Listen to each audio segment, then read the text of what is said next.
Volume 3, Chapter 17. Mrs. Weston's friends were all made happy by her safety, and if the satisfaction of her well-doing could be increased to Emma, it was by knowing her to be the mother of a little girl. She had been decided in wishing for a Miss Weston. She would not acknowledge that it was with any view of making a match for her, hereafter, with either of Isabella's sons, but she was convinced that a daughter would suit both mother and father best. It would be a great comfort to Mr. Weston as he grew older, and even Mr. Weston might be growing older 10 years hence, to have his fireside enlivened by the sports and the nonsense, the freaks and the fancies of a child never banished from home, and Mrs. Weston, no one could doubt that a daughter would be most to her, and it would be quite a pity that any one who so well knew how to teach should not have their powers in exercise again. "She has had the advantage, you know, of practising on me," she continued, "like la Baronne d'Alman and la Comtesse d'Ostalie in Madame de Genlis, Adelaide, and Theodore, and we shall now see her own little Adelaide educated on a more perfect plan." "That is," replied Mr. Knightley, "she will indulge her even more than she did you, and believe that she does not indulge her at all. It will be the only difference." "Poor child!" cried Emma. "At that rate, what will become of her?" "Nothing very bad. The fate of thousands. She will be disagreeable in infancy, and correct herself as she grows older. I am losing all my bitterness against spoiled children, my dearest Emma.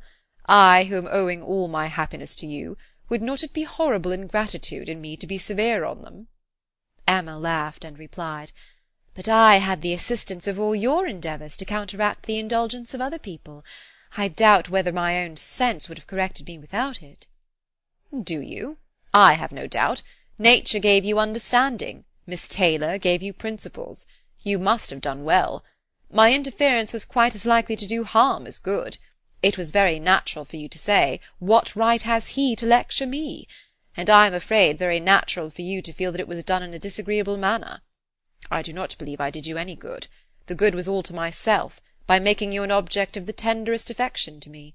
I could not think about you so much without doting on you, faults and all, and by dint of fancying so many errors, have been in love with you ever since you were 13 at least."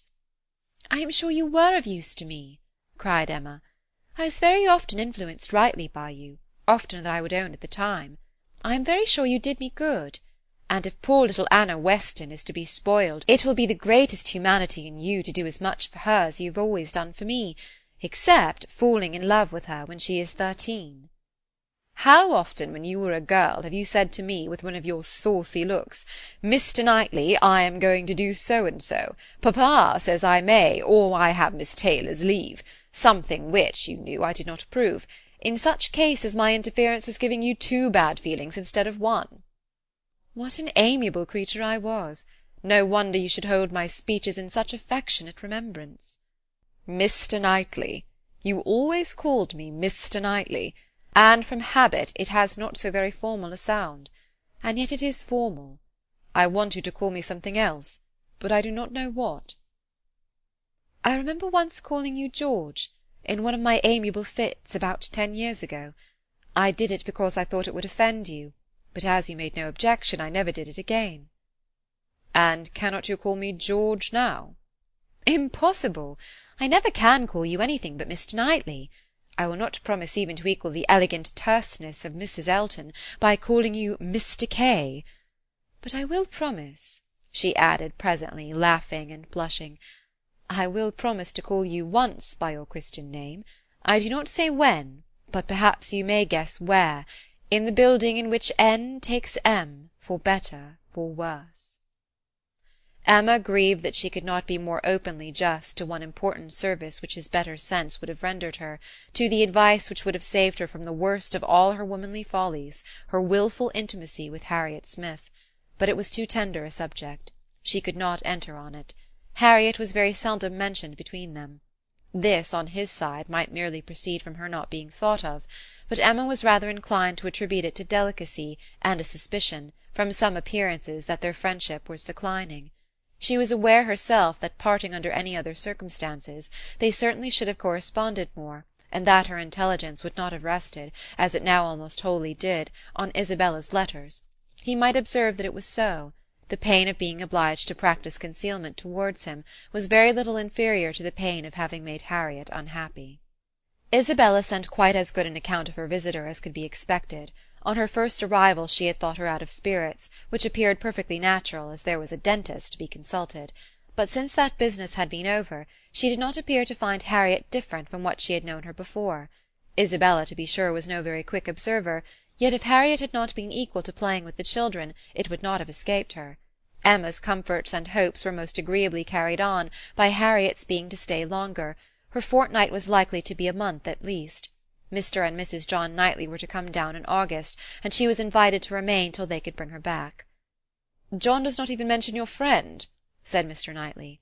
"Here is his answer, if you like to see it." It was the answer to the communication of his intended marriage. Emma accepted it with a very eager hand, with an impatience all alive to know what he would say about it, and not at all checked by hearing that her friend was unmentioned.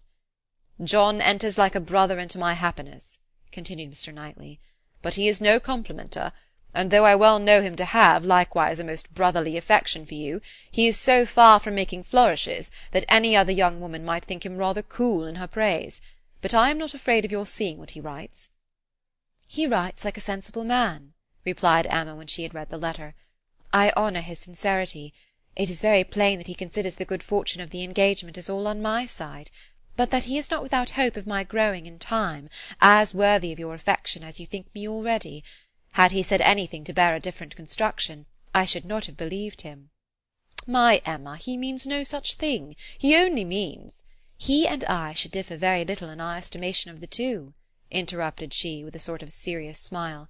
"Much less, perhaps, than he is aware of, if we could enter without ceremony or reserve on the subject." "Emma, my dear Emma!" "Oh," she cried, with more thorough gaiety, "if you fancy your brother does not do me justice, only wait till my dear father is in the secret, and hear his opinion.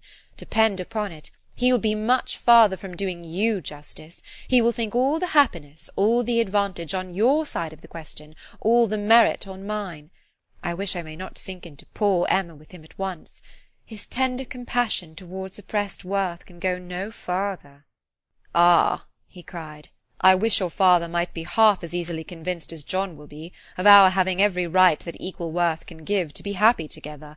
I am amused by one part of John's letter, did you notice it, where he says that my information did not take him wholly by surprise, that he was rather in expectation of hearing something of the kind." "If I understand your brother, he only means so far as your having some thoughts of marrying. He had no idea of me. He seems perfectly unprepared for that." "Yes, yes, but I am amused that he should have seen so far into my feelings. What has he been judging by? I am not conscious of any difference in my spirits or conversation that could prepare him at this time for my marrying any more than at another. But it was so, I suppose. I dare say there was a difference when I was staying with him the other day. I believe I did not play with the children quite so much as usual. I remember one evening the poor boys saying, 'Uncle seems always tired now.'" The time was coming when the news must spread farther, and other persons' reception of it tried. As soon as Mrs. Weston was sufficiently recovered to admit Mr. Woodhouse's visits, Emma, having it in view that her gentle reasoning should be employed in the cause, resolved first to announce it at home, and then at Randalls. But how to break it to her father at last? She had bound herself to do it, in such an hour of Mr. Knightley's absence, or when it came to the point her heart would have failed her, and she must have put it off. But Mr. Knightley was to come at such a time, and follow up the beginning she was to make. She was forced to speak, and to speak cheerfully too. She must not make it a more decided subject of misery to him, by a melancholy tone herself. She must not appear to think it a misfortune.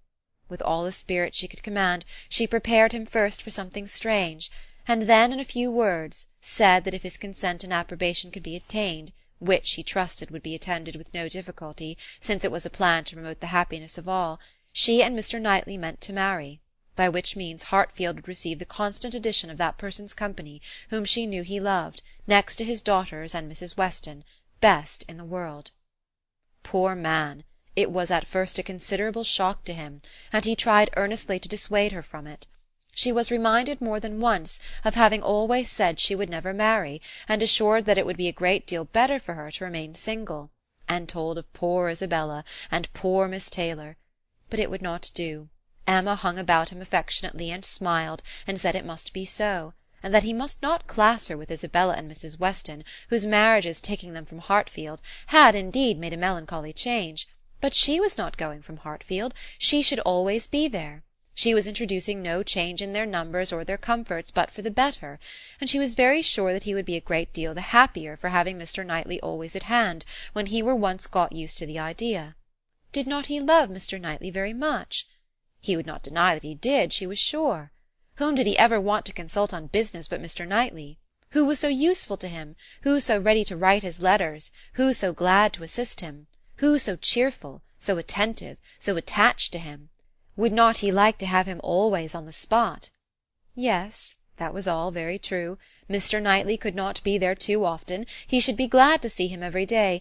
But they did see him every day as it was. Why could not they go on as they had done? Mr. Woodhouse could not be soon reconciled, but the worst was overcome. The idea was given. Time and continual repetition must do the rest. To Emma's entreaties and assurances succeeded Mr. Knightley's, whose fond praise of her gave the subject even a kind of welcome, and he was soon used to be talked to by each on every fair occasion. They had all the assistance which Isabella could give, by letters of the strongest approbation, and Mrs. Weston was ready, on the first meeting, to consider the subject in the most serviceable light, first as a settled, and secondly as a good one, well aware of the nearly equal importance of the two recommendations to Mr. Woodhouse's mind. It was agreed upon as what was to be, and everybody by whom he was used to be guided assuring him that it would be for his happiness, and having some feelings himself which almost admitted it, he began to think that some time or other, in another year or two perhaps, it might not be so very bad if the marriage did take place. Mrs. Weston was acting no part, feigning no feelings in all that she said to him in favour of the event. She had been extremely surprised, never more so, than when Emma first opened the affair to her, but she saw in it only increase of happiness to all, and had no scruple in urging him to the utmost. She had such a regard for Mr. Knightley as to think he deserved even her dearest Emma, and it was in every respect so proper, suitable, and unexceptionable a connection, and in one respect one point of the highest importance, so peculiarly eligible, so singularly fortunate, that now it seemed as if Emma could not safely have attached herself to any other creature, and that she had herself been the stupidest of beings in not having thought of it, and wished it long ago. How very few of those men in a rank of life to address Emma would have renounced their own home for Hartfield! And who but Mr. Knightley could know and bear with Mr. Woodhouse, so as to make such an arrangement desirable? The difficulty of disposing of poor Mr. Woodhouse had always been felt in her husband's plans and her own, for a marriage between Frank and Emma.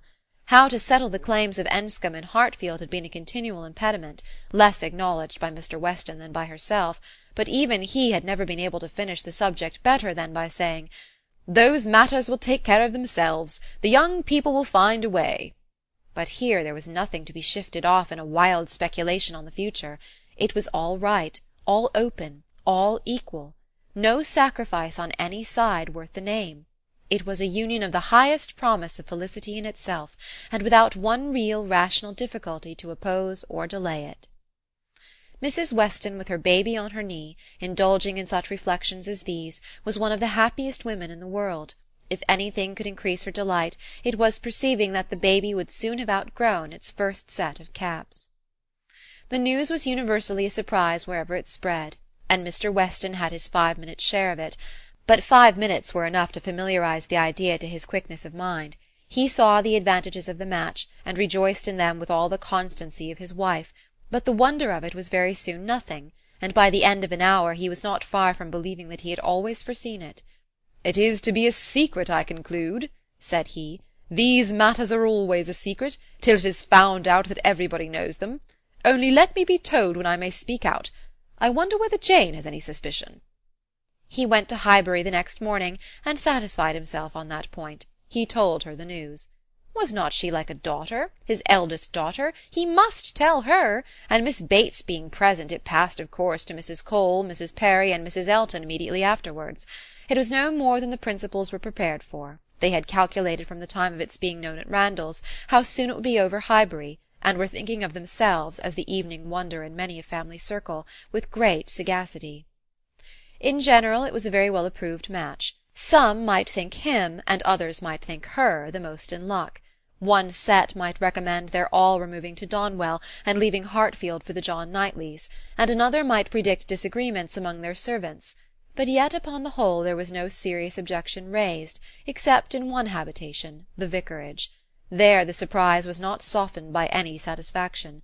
Mr. Elton cared little about it compared with his wife; he only hoped "the young lady's pride would now be contented," and supposed "she had always meant to catch Knightley if she could," and on the point of living at Hartfield could daringly exclaim "rather he than I." But Mrs. Elton was very much discomposed indeed. Poor Knightley! Poor fellow! Sad business for him! She was extremely concerned, for though very eccentric, he had 1,000 good qualities. How could he be so taken in? Did not think him at all in love, not in the least. Poor Knightley! There would be an end of all pleasant intercourse with him. How happy he had been to come and dine with them whenever they asked him! But that would be all over now. Poor fellow! No more exploring parties to Donwell made for her. Oh no, there would be a Mrs. Knightley to throw cold water on everything. Extremely disagreeable. But she was not at all sorry that she had abused the housekeeper the other day. Shocking plan, living together. It would never do. She knew a family near Maple Grove who had tried it, and been obliged to separate before the end of the first quarter. Chapter 18